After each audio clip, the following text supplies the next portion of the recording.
None district ki Marangching da Thokhiba TOMTV landslide ta laikhidaba amagi hakchang ngasi fangma ngamkhrai hauji fawbada Phangkhiba siba hakchang punna yankhai sukhrai TOMTV thodok adugi matung chatharakhiba search and rescue operation gi manung chana ngasi nungthil pung 3 tarakpa matamda siba hakchang adu fangma ngamkhibani nongna Phangkhiba hakchang adu railway da executive engineer oina thabak tawba Assam gi Dhubri district ki Kaldovadagi Kamlesh Talukdhar chahi 38 apokpa Rishikesh Talukdhar ni haiba khangmangam le hairi amromda thasi gi tareta mafam adugi khunja amagi oigani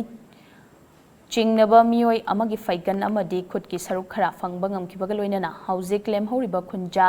mari yauna mioi tarmathoi gi hakchang thiba khangdana leiri thaudo aduda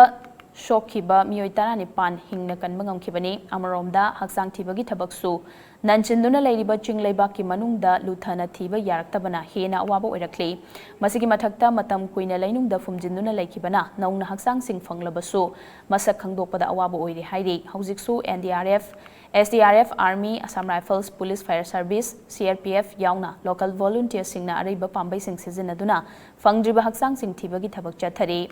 metal detector amasung Indian Army gi dog squad singsu hakchang thibagi thabakta sizinari